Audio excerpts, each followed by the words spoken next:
आणि त्या नवरा बायकोंनी काय काय काय काय बघितले हे कदाचित पुढे उद्या जर का आत्मचरित्र त्यांनी गेलं तर त्याच्यामध्ये तुम्हाला कळेल की ते आत्ता हा खरोखर खूप इमोशनल होण्याचा दिवस आहे.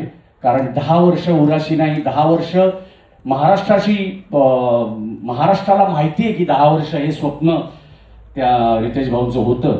पण त्याच्या आधी न जाणं कित्येक वर्ष त्यांनी हे बघितलं असेल. आणि आपल्या सगळ्यांची पण एक प्रत्येकाचीच इच्छा असते की महाराजांच्या आयुष्यावर काहीतरी घडावं. आपण सगळे लकीच आहोत, जसं जितूनी सांगितलं, आपण नशीबवान आहोत की आपला जन्म या मातीत झालाय.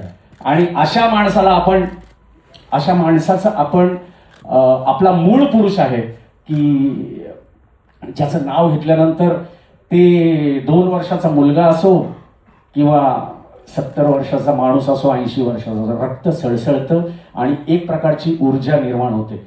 आणि त्याच्यासाठी कुठलीही गोष्ट, ते तुम्ही आत्ता काय ते चाललंय, ते मिलेनियम, जेनझी, कोणी जे काय असेल ते बघा जरा आत्ताच्या काळात सुद्धा की शिवाजी महाराज, छत्रपती शिवाजी महाराज हे एकमेव असं नाव आहे की ज्याच्यावर प्रत्येक पिढी एकत्र येते आणि प्रत्येक पिढीला तेवढाच अभिमान वाटतो. आणि तो त्यांच्या आयुष्यावरचा एका प्रसंगाचा हा सिनेमा येतोय, याचा आम्हाला खूप आनंद आहे.